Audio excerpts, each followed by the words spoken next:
Okay, so we're going to talk about fluid and electrolytes. So when we're looking at fluid and electrolytes, first of all, we want to look at where your fluid is. And so your fluid is distributed between your extracellular, and so you have an extracellular volume that's found in the plasma and the interstitial fluid, and then you have interstitial fluid volume that's found within the cell. Now, if I look at total body water in a young, healthy adult male, total body water makes up about 60% of their body weight. So if we take some 18-year-old guy who's has a good BMI, and let's say that he's he's about 200 pounds. So if he's 200 pounds, 60% of that is actually body water. And so what we have is in this 200-pound guy, he's about 120 pounds of body water. If we look at the volume within the cell, so he's about 80 pounds within the intercellular fluid, and then the extracellular, which is 20% of the 60. So he's about 40 pounds in the extracellular fluid volume. And then, of course, the extracellular is divided into the interstitial and the plasma fluid volumes. And so he would be about 32 pounds of interstitial fluid and then about 8 pounds of plasma volume. So anyway, I want to talk a little about the fluid shifts. So if we were to take all the ions outside the cell and add them up, you're going to get what's called milliequivalents, and so our millimoles per liter. And so outside the cell, if we were to look at it, we're right about 295. And you'll see this, anywhere from 200 to 300, but let's say it's 295. And so what we have is we have equilibrium established. Now, we don't have, we have electrical equilibrium, but we don't have chemical equilibrium. And that's because inside the cell, I mostly have potassium. In fact, inside the cell, I have about 130 milliequivalents or 135 milliequivalents of potassium. Outside the cell, I primarily have sodium. And so sodium is about 135 to 145 milliequivalents. But when we start adding up the different ions and the different that comprises, we already see that there's more sodium chloride outside the cell, more potassium inside the cell, and that's because of the sodium-potassium ATPase pumps. But as far as their osmolality, our osmolarity, it's equal. So it's 295 here and 295 here, 295 here. So what that does is it doesn't really allow for water movement one way or the other, because if water were to move out along being drawn this way, it's also going to move this way. And likewise, if it moves into the cell, it's going to move out of the cell. When you see fluid shifts, it's because you change this. So then the other thing is with the electrolytes, they also maintain electrolyte neutrality. So if I look at sodium, if I take sodium and potassium, I take about 140 of sodium and about 4.0 potassium. I get 144 milliequivalents between sodium and potassium. That's my positive ions outside the cell, but then those are balanced by chloride, which is about 105, and then bicarbonate, which is about 24, and those have negative charges. And then I have these anions that negate the positive charge of sodium. So you maintain electrical neutrality outside of here. All right, so let's take a situation where you have this individual. Now, right now, I'm gonna consider this individual to be isovolemic. And isovolemic because they've got normal fluid volumes. So they're isovolemic, and I'm also going to consider them isoosmotic. The reason they're isoosmotic is because I don't have any draw. If something moves out, something moves in. There's nothing drawing water back and forth right now. Now, if they're isoosmotic, really what I'm looking at out of this is I'm looking at sodium, because sodium is your primary ion outside the cell. So I could also say they're isonatremic. And of course, isonatremic Na refers to your sodium. So let's take this individual, and let's say that this individual were to go for a jog. So here they wake up in the morning, and what they're going to do is they start out the morning, and they are isovolemic, isoosmotic, and isonatremic. But what they're going to do is they're going to go for this long jog, and as they jog, they sweat. Let's say it's hot outside, they're sweating, and they get done with their jog. And then when they get done with their jog, what we're going to have them do is we're going to have them drink some free water. Free water just means it doesn't have any electrolytes in it. So they drink free water, and what they're going to do is they're going to replenish their water. Now, before they drink the water, they might have been hypovolemic because of their water loss. But now that they're drinking free water, they've become isovolemic. However, when you sweat, you lose sodium chloride.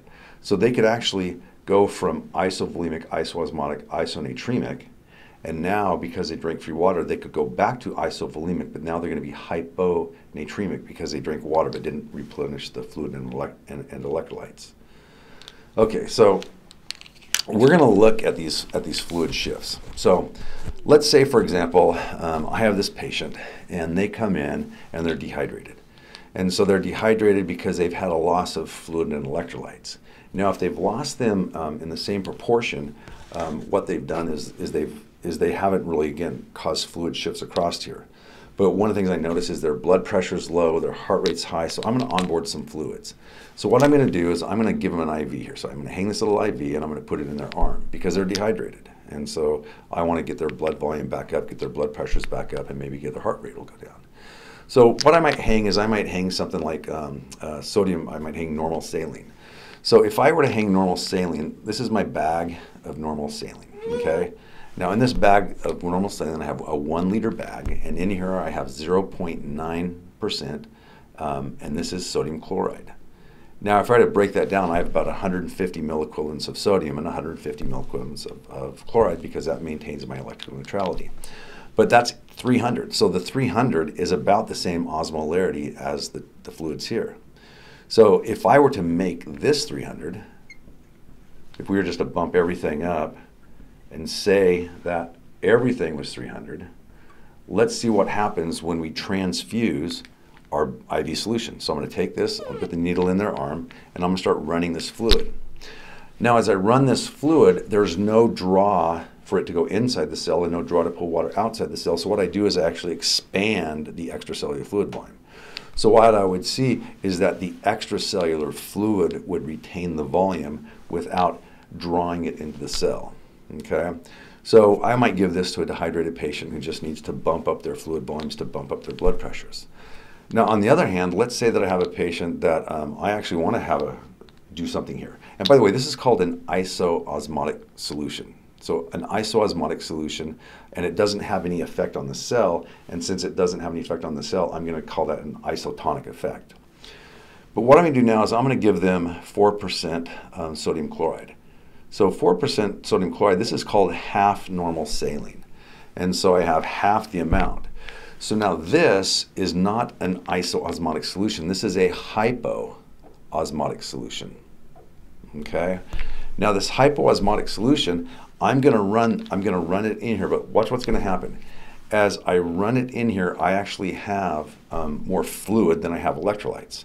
So what that does is that actually starts to decrease the osmolality out here, and then that makes this the higher number. So let's say that as I transfuse this, that this goes to 295. If that goes to 295, water will be pulled this direction.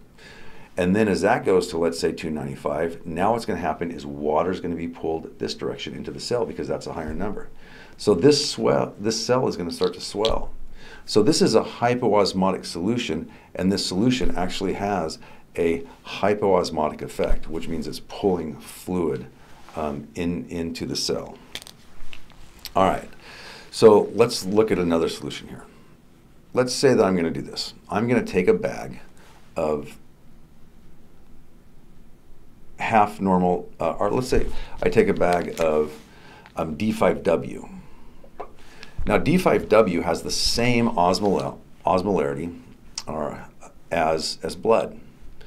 So if I run D5W into a blood vessel, what's going to take place is that it doesn't change the osmolarity.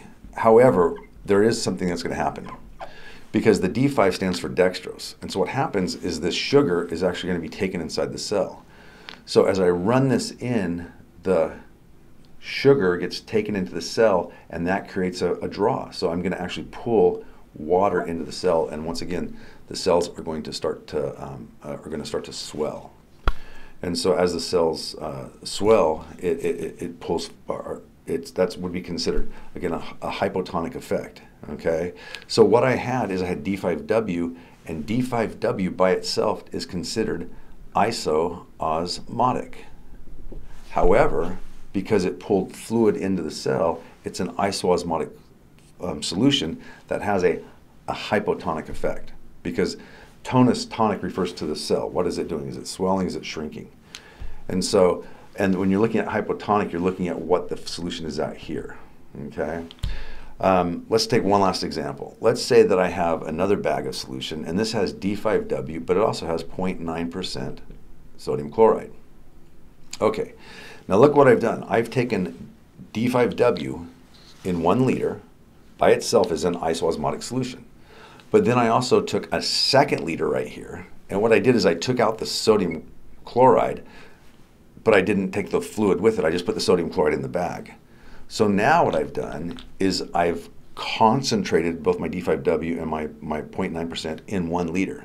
So this is going to be considered a hyperosmotic solution.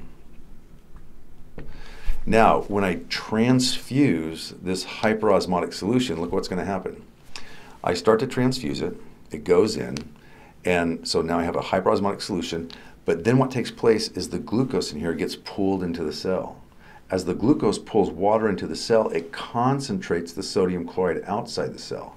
And as I concentrate that sodium chloride outside the cell, it actually pulls water back out of the cell.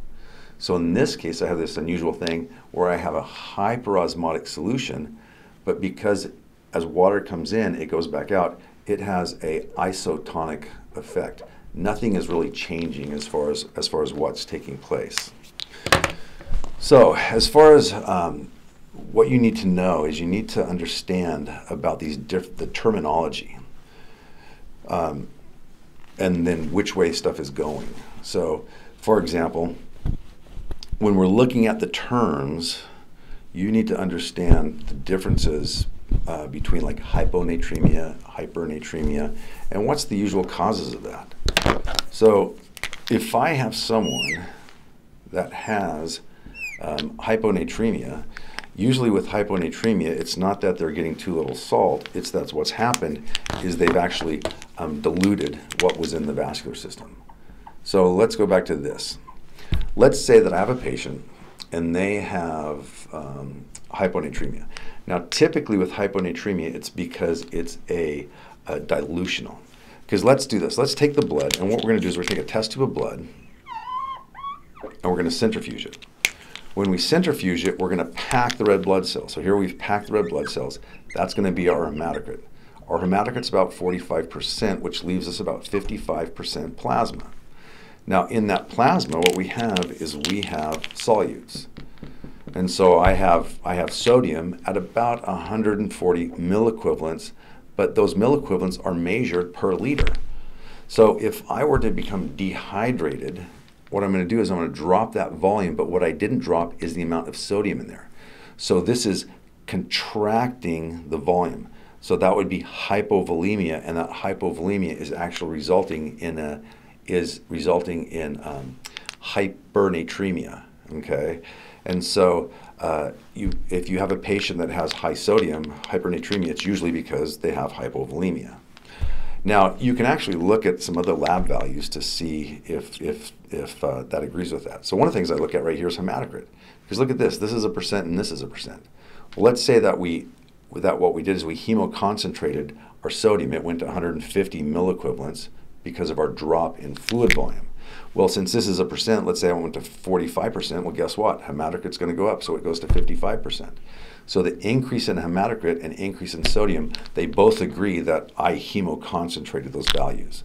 Another thing I can look at is what's called blood urea nitrogen, because blood urea nitrogen is usually 10 to 20, and what will happen is if I hemoconcentrate that, I hemoconcentrate the blood urea nitrogen in that volume. Okay. That is it for fluids, and then we're going to look at electrolytes next.